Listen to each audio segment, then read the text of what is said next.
What's up, MetaNerdz? A big critique of the prequels was that there was too much politics and economics. This is outrageous!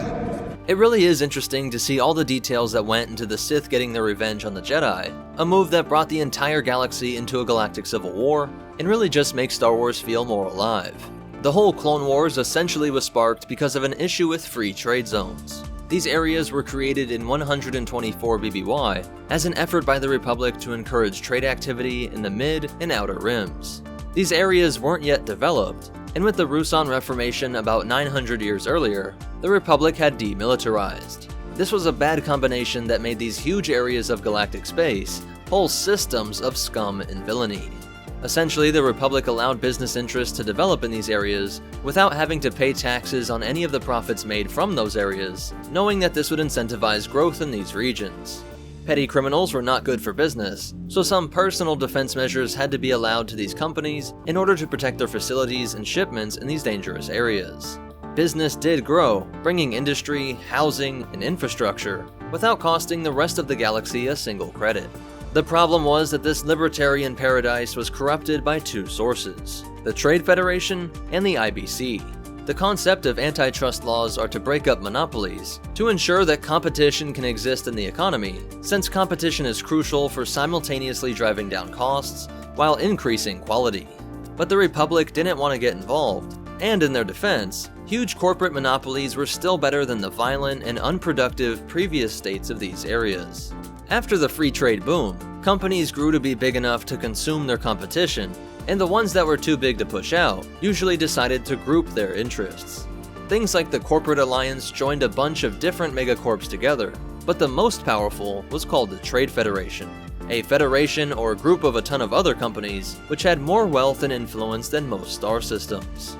They soon grew so large and delivered so many products and raw materials to many other planets that the leaders of those planets became influenced by the corporations. If your citizens need the products, jobs, and raw materials imported by things like the Trade Federation, at that point as a good leader, you kinda should support them.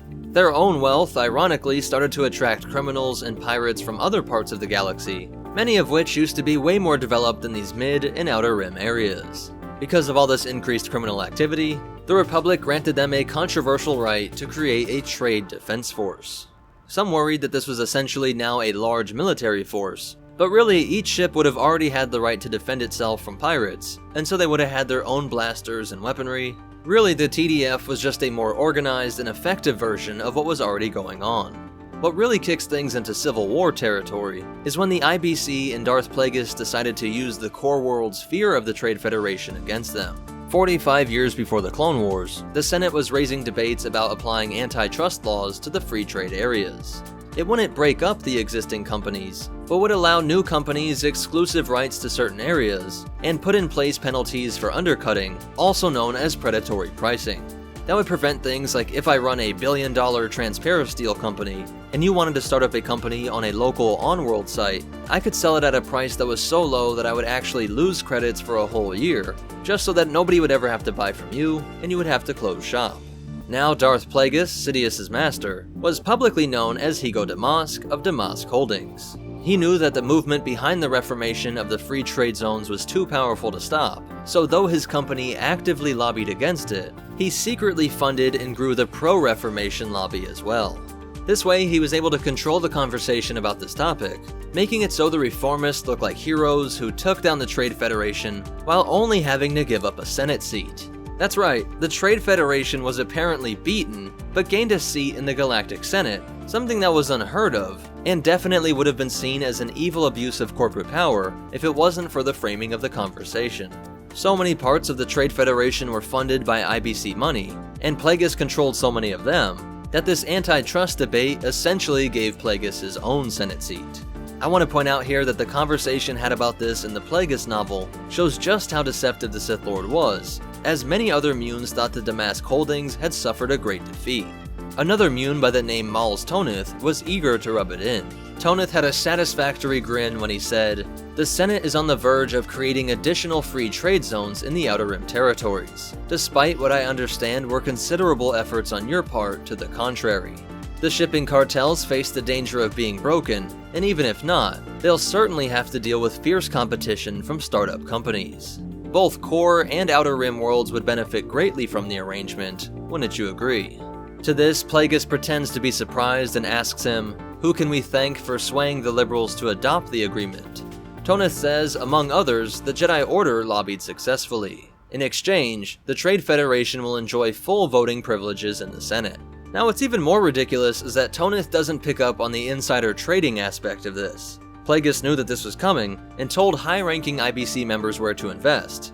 Toneth even thanks Plagueis for recommending that they invest in Outer Rim and Transperlimian shipping, a move that was perfectly timed and created windfall profits. Still, he doesn't see that it was all being played by Higo Damask. So that's it for the story on how Darth Plagueis was able to trick the Jedi and Republic into giving the Trade Federation even more power than before. Later, when the Republic votes to tax the free trade zones, this too was manipulated by Plagueis, who now also had his apprentice Darth Sidious, and the Trade Federation's reaction to this new tax is what finally sparks a separatist movement. If you like these kind of political intrigue stories in Star Wars, then you'll definitely love the Plagueis novel. We listened to it on Audible, and you can pick up a free copy of the audiobook, or see links to the physical copies by checking out the links in the description. There you can also find links on where to connect with us, and help support the channel. Special thanks to our supporters over on Patreon, but most important of all, remember, politics can be interesting if you understand the game. And the Force will be with you, always.